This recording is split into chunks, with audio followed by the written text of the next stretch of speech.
He never goes, and these can only be men. What does the Bible say about women preaching in the church? Good night. We're out of time. They said end at 7:10. Feels like a good 4-minute question. Yeah, women, yeah. Love the ladies. That didn't sound right. So years ago, if I'm dead honest with this question, years ago, when I started Village, actually, I had done a lot of study on this, and I had kind of come to the conclusion that it wasn't a thing, that the Bible had these couple passages where it said women shouldn't teach in the church, 1 Timothy and so on. So I was like, well, the Bible's the Bible, and that's that. And then I started, I don't know when it was, probably 6 years ago. One day I just started reading those passages again and began to realize that what the apostle was doing in those passages was very specific to what he was writing to. Like, so you only have like 2 passages where Paul has these things where he says a woman shouldn't, teach or preach in the church.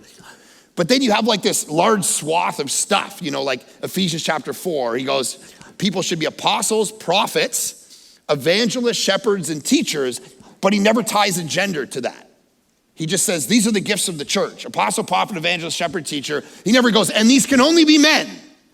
He just does it in like this one 1 Timothy thing. So then I started delving into that, and I started realizing what was happening in that church in Ephesus was there was a woman cult, and she was a fertility goddess, and they were basically part of a false religion, and it was the false ideas were coming into the church through the women. So what Paul does is he goes, I don't want a woman to teach, but he didn't mean, I think, in no church ever, he was saying, Timothy, stop the ladies from talking because they're spreading a whole bunch of terrible ideas around your church at this moment in 54 AD, not in every church in the underground church in China in 2023. And not in every church. And he's going, and then he uses, what gets us a little entangled is, he uses Adam and Eve as an example. And he says, Adam was made first, and Eve got deceived, right? And so then we go, oh, what Paul's saying is women are more easily deceived. But that's not what he's saying. Even if you read Genesis, not what he's saying, because it's fascinating. The serpent says, hey, Eve, take this fruit. And then it says she took the fruit and her husband was there with her, right? So this has been called the silence of Adam, that men are silently passive in life.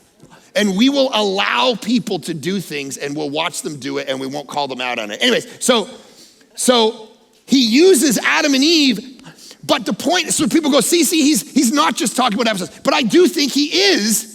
He's just using Adam and Eve as an example for Timothy to Ephesus. He's going, Timothy, you got all these women and they're bringing in all these terrible ideas. They're so deceived because this Aphrodite cult, Timothy, there's a biblical precedent for this. It's Adam and Eve. The women are acting like Eve, so get them to stop in your scenario right now, not forever, so that Morgan can't be on a stage and preach because she's too easily deceived. It's like, look at her, she's so weak because she's a woman. No, that's not what he's trying to say. So those are your interpretive options. Either Paul means that women, and the other problem is then you read 1 Corinthians 12 to 14, and he says, when a woman prophesies in church, make sure she's wearing a head covering. Well, we get distracted by the head covering thing, and we're like, hey, it should be head coverings. That was a cultural thing. We forget the other point, which is, why is a woman prophesying in church? Yeah. We're so hopped up on make sure they have a head covering, we forgot the first part is, why are they talking? Because in the other passage, he said they're not allowed to talk.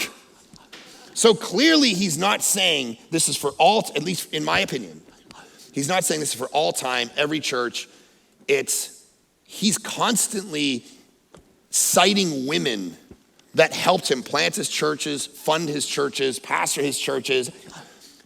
And I just think we've misunderstood this literally one or two passages, and it's taken a bunch of people out of ministry that we could have had.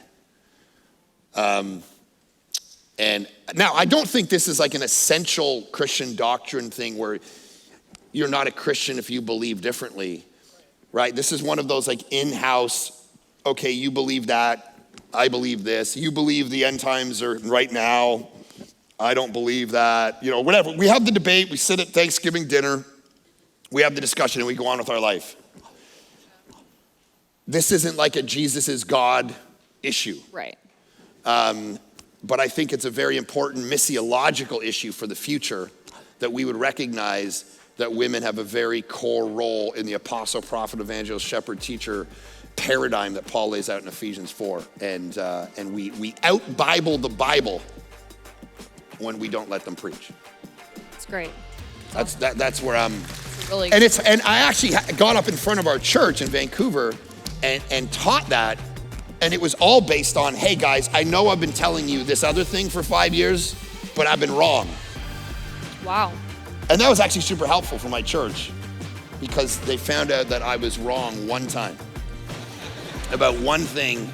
And then it never happened again. And then it never happened again. That's really good. No, but it was based on like me almost going, hey, I'm sorry, I kind of misread this situation. Right. And it was awesome, man. Like, people, if you do it with a humble spirit, people aren't gonna like split the church. I mean, some people are always gonna split the church over that issue, but if you go in and, hey, we're doing our best, we're trying to figure this out. Yeah. It's not like the church is gonna blow up and start going, you're a heretic or whatever. Maybe some of you will think that now, but That's great. okay. Okay. But I hope not, because we're conducting ourselves in a manner worthy of the gospel.